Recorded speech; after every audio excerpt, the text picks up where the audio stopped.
that's when you decide to pick up the phone and call or just send a text, and you stare at it, and it's like the seconds feel like decades.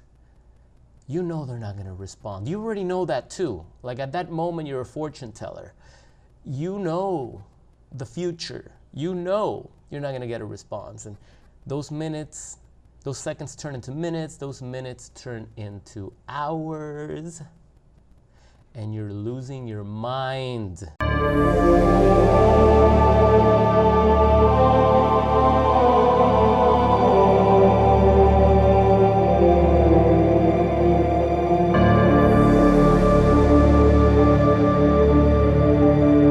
Welcome back, my friendly friends. My name is Kira, and you are watching another segment of the Psychopath Exposure Show.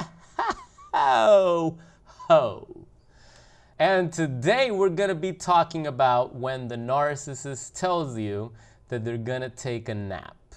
That's right. When they tell you, hey, I'm not gonna be able to respond to your texts or your calls, just letting you know. I'm gonna be taking a nap. I got a migraine. I'm really tired. I haven't slept. Excuse number 1 through 25. So just letting you know, if you call me or you text me and I don't reply, it's because I'm gonna be taking a nap. It's because I probably knocked out. Or when they don't tell you that they're gonna take a nap, and you're calling and calling and calling, and your anxiety is through the roof, and your heart rate is out of control. And then you finally get a hold of them and they tell you, oh, sorry, I was taking a nap. So I'm gonna highlight a comment by Indigo. Indigo says, they're hot and cold as it suits them. When they want something from you, they're incessant. But as soon as they get what they want from you, your services are no longer required. And then they disappear. Also, if you ever heard the quote unquote, I took a nap excuse after you don't hear from them for hours on end, I learned that a nap is code for a narcissist. They're probably not taking a nap. They're cheating or texting other supply or watching corn? Is that corn? They're watching corn. It's an easy excuse for corn. It's an easy excuse for them to disappear. So glad I'm done dealing with that. They're not very good at liars. They're not very good liars. For how much they lie, you'd think they would be good at it. I'm still laughing. Thanks for that, Indigo. That is hilarious. I can't tell you how many times I experienced that in the course of my life with toxic women. And it's like they always had that same excuse, and I can imagine for you ladies, the men do the same thing. Personally, I love taking naps. I'll knock out in the middle of the day, depending on how hard I've been working out early in the morning. But it's like a 20-30 minute nap. Once you nap longer than that, and you wake up, it kind of ruins your afternoon. You start hallucinating. You just feel like really strange. A good power nap is 20 minutes. That really should be the top. So 20-minute nap. You set your timer. If you're completely exhausted, you will knock out immediately. But yeah, it's interesting how the narcissists use the nap excuse over and over and over again, the same way they use the, oh, I'm sorry, my phone was dead. Like we live in dark times where the cell phone is everyone's God, and they carry their God with them wherever they go. And yet, conveniently, when the narcissist is up to no good, they forgot to charge their phone. Who forgets to charge their phone in 2023 or in 2030, whenever you guys stumble upon this video? it's nonsense. You know it's nonsense. And once in a while, you know, hey, sorry, my bad. You know, you don't have to be checking in and reporting every 15 minutes to your significant other. I would hope not, because that's like, who wants to be in a relationship like that?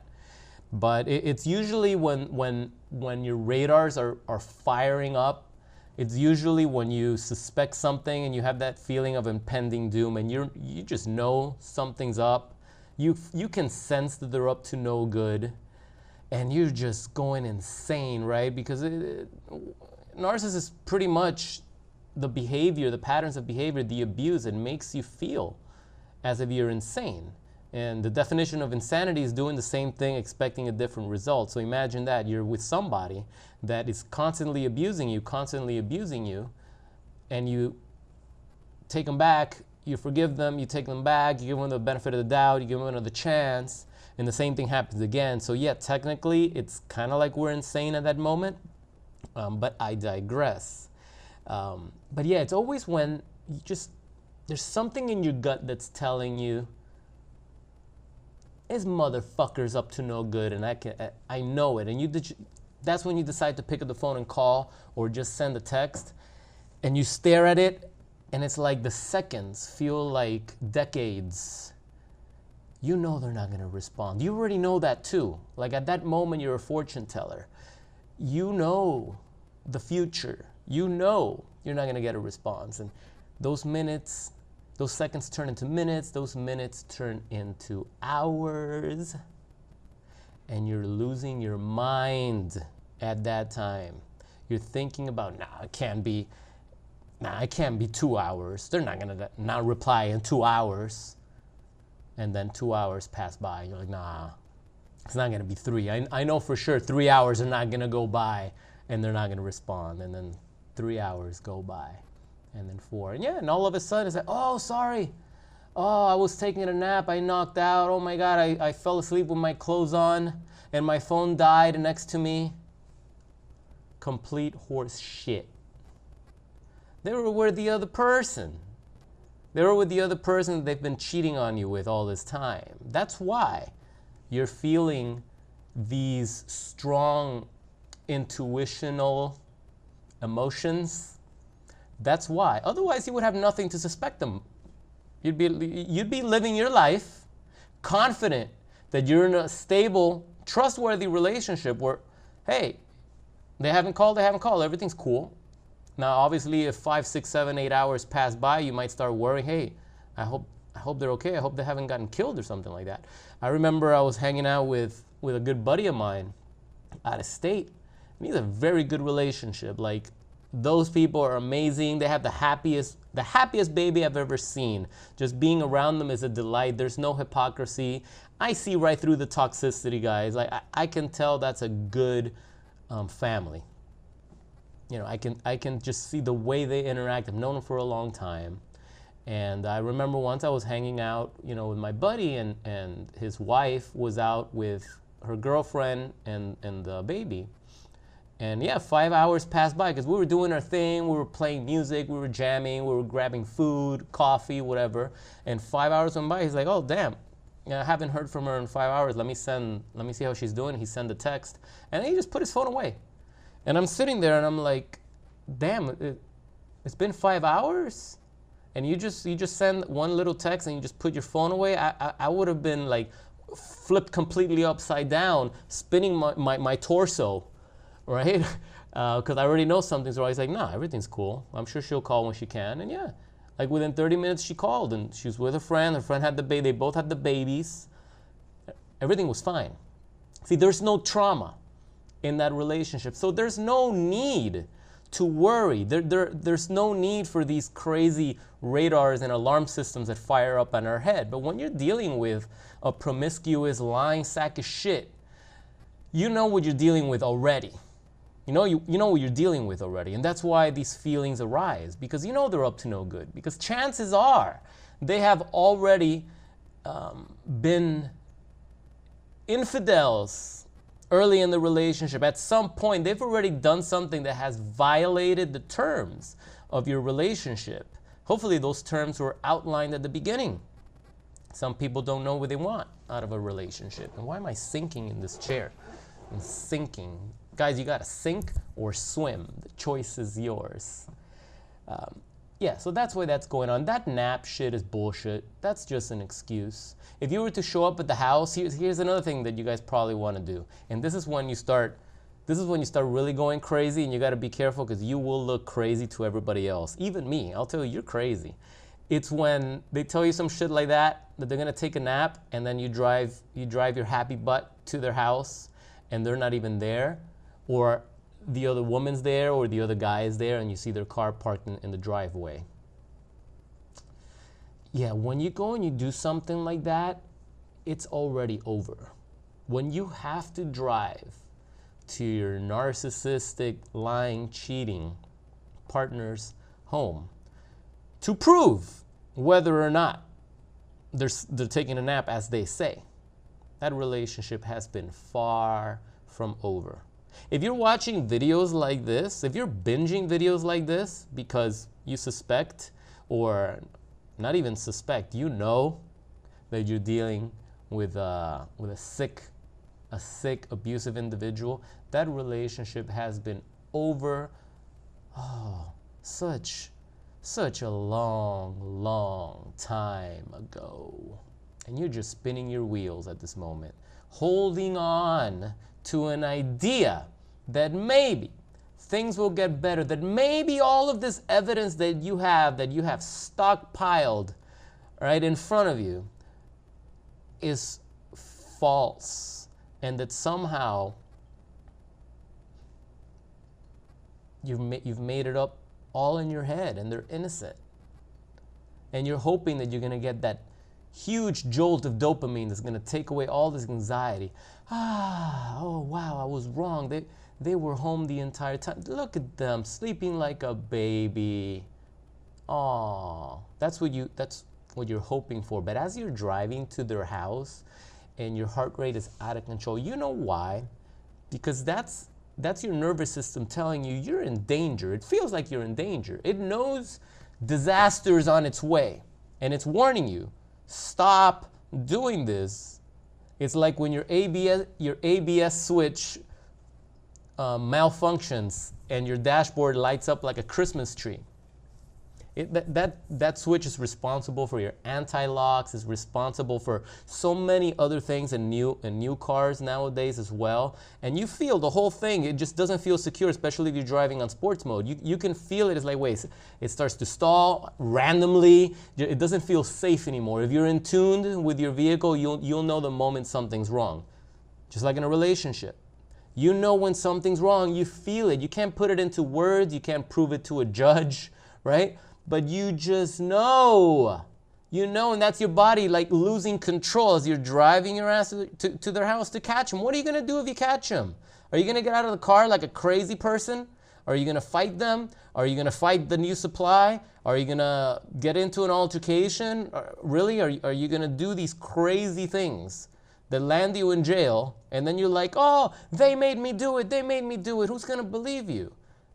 See, if you're doing that type of stuff, you're in the wrong relationship. Whether they're a narcissist, whether they're a borderline, whether they're a psychopath. Please, if you're dating a psychopath or a sociopath, you gotta end that relationship. You have no idea. I slurred my words when I said relationship, and I was hoping you didn't catch it, but I caught it.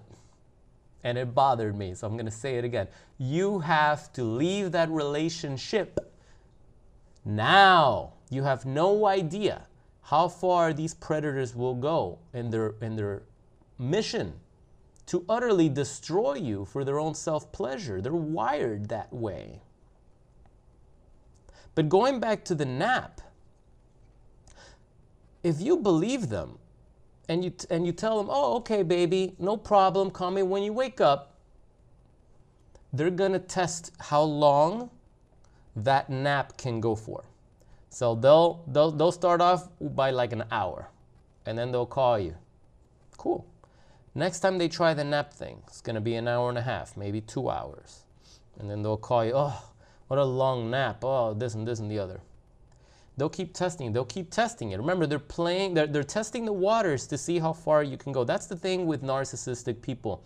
They take pleasure in pushing their limits. They take pleasure in taking these risks because these risks fill them with, it's like a rush of emotions that they can't get from love because they're incapable of actually feeling real love. They do not get that warm feeling that a non-narcissist gets. They're incapable of that. They don't know what that really is. They try to emulate it. They're constantly searching for it, and it's just like a really whatever rush that it is that they feel, it gets them really high. They become addicted on that, so they have to push their limits. The risk of getting caught gives them that. It's that sneaking around, seeing how many people can they cheat on you with and get away with it. For how long can they get away with it? Sometimes they like to just bring the other person to your house, in your bed, and see if they can get away with that. I mean, when you're dealing with a sick person like that, you really have to look at yourself and say, hey, what am I doing? Why am I still with this person? This person brought that woman to they were in my bed. And yeah, I know people that have been in that situation, and they still take them back because they have no clue what they're going to do without them. That's the thing. You have no idea what you're going to do without the abuser in your life. So it starts off as something innocent, like I'm taking a nap. Don't call me or text me until I text you because I'm not going to get it because I'm going to be asleep. It starts with that. See how far they can go. And then it's also, oh, not only was I taking a nap, but silly me, I forgot to charge my phone, and silly me, I forgot where I left my charger. Go fuck yourself. All right? So, yeah, it's bullshit, and you know it, and you gotta go. All right? So, drop a like on this video if this resonated with you, and share your stories. If you've got similar stories of a nap excuse, I want to hear about it. And if you got something else that's not a nap, but something remotely similar, because remember, these are all just little excuses to see what they can get away with. That's all it is. It could be a nap, it could be the cell phone, could be a lot of different things. These are just nuanced excuses. But they have the same energy. They vibrate at the same frequency. And that's why when the narcissist is giving you that excuse, deep down in your gut, you know there's something uncanny about it. There's just something just doesn't make sense. That's how you know. Otherwise, it would be a no-brainer. You wouldn't even think about it. You wouldn't even question it. And yet, how many of you have been told, hey, I'm going to sleep. I know it's early, but I got a headache. I'm just going to go to sleep. And it's like 9:30 at night, 10 o'clock at night. And you're like, okay, cool. Have a good night. They were already dressed up and ready to go. They were dressed up and ready to go. And that's from experience, I can tell you that. In my young days, in my early 20s, I dated a girl that, confessed to me many years later. It's like, yeah, I will be talking to you, and that's it. I was telling her I was going to bed, and I was going out partying till like 5 in the morning getting drunk. She was an alcoholic. So you learn these things. Think back at early in your life, things that happened, and did you learn the lesson? Because if you didn't, they're going to keep happening to you until you learn. When you learn, then you can apply the knowledge to mitigate the situation, to solve it. And then you have bigger problems. And bigger problems bring about bigger, better outcomes when you solve them. It's good to have good problems, right? Big, good problems. Not low vibrational problems that you shouldn't be having anymore. These little things, if you can mitigate these things, your life gets easier, because this is just bullshit.